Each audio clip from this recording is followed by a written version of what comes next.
दीदी मुझे कोई काम बताओ ना, मैं आपकी हेल्प करा देती हूँ। तुम्हारी नई नई शादी हुई है और लोग क्या कहेंगे, नई बहू को आते किचन में लगा दिया।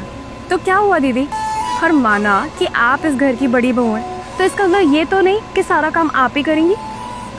बताइए, मैं कुछ काम कराती हूँ। बेटा ये सब्जी देखो ऐसी ही पड़ी है, इसको ढक तो दिया करो कम से कम, और ये चिमनी बंद कर दिया करो जब काम हो जाए तो, बिल बहुत आता है। पापा जी आप चिंता मत करो, मैं आगे से ध्यान रखूंगी। ठीक है बेटा।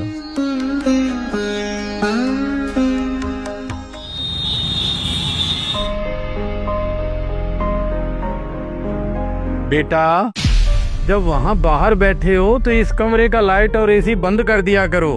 पता पिछले महीने कितना बिल आया था?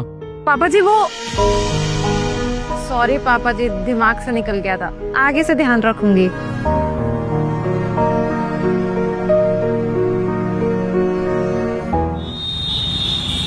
दीदी ये रात की बची हुई रोटियां फेंक दूं? हाँ वो पर बेटे रोटियां बढ़ाया ही उतनी करो ना जितनी खाई जा सके, इतनी फालतू क्यों बढ़ाते हो कि फेंकनी पड़ती हैं? लेकिन पापा वो सॉरी पापा जी, वो गुरप्रीत की रोटी बच गई थी, उसने नहीं खाई थी, आगे से ध्यान रखेंगे। ठीक है, आगे से ध्यान रखना।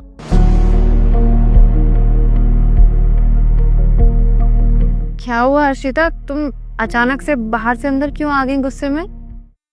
दीदी आपको नहीं लगता कि पापा जी कुछ ज्यादा ही टोकते हैं? हाँ मैंने सुना था कि घरों में सास बहुओं को टोकती है, लेकिन यहाँ तो सब कुछ उल्टा ही हो रहा है। मम्मी जी तो कुछ कहते ही नहीं है, लेकिन पापा जी एक मौका नहीं छोड़ते टोकने का। और एक आप है जो उनकी बातों में जीजी जीजी करती रहती हैं, उनको तो कुछ कहती ही नहीं है आप। मैं उनसे इसलिए कुछ नहीं कहती क्योंकि मैं उनको समझती हूँ। मुझे पता है कि तुम्हें पापा जी की बात का बुरा लगता है, लेकिन पापा जी दिल के बुरे नहीं है। तुम्हें पता है, खास तुम्हारी जगह ना मैं खुद को देख रही। जब मेरी नई नई शादी हुई थी और मैं शादी करके घर पर आई थी, तो पापा जी मुझे भी ऐसा टोका करते थे और मुझे भी बहुत बुरा लगता था कि जब देखो पापा जी हर चीज के लिए टोकते रहते। तब मुझे मम्मी ने बताया कि जब वो शादी करके घर में आई थी ना, तब उनके पास ना सिर्फ एक कमरे का घर था, और आज जो हम इतनी आसानी से एसी में बैठे हैं, सारी फैसिलिटीज है हमारे पास, वो सिर्फ पापा जी की कड़ी मेहनत का नतीजा है। तपती धूप में उन्होंने ना जाने कैसे कैसे काम किया होगा, तब जाके हमें सारे ऐशो आराम मिले। हाँ पापा जी हमें इसलिए टोकते हैं कि हम चीजों की कदर करें, क्योंकि हमें सारी चीजें आसानी से मिल गई है ना। और कहते हैं ना, जब कोई चीज आसानी से मिल जाए ना तो हमें उन चीजों की कदर नहीं होती। बस पापा जी इसलिए समझाते हैं क्योंकि पापा जी को इन चीजों की कदर है।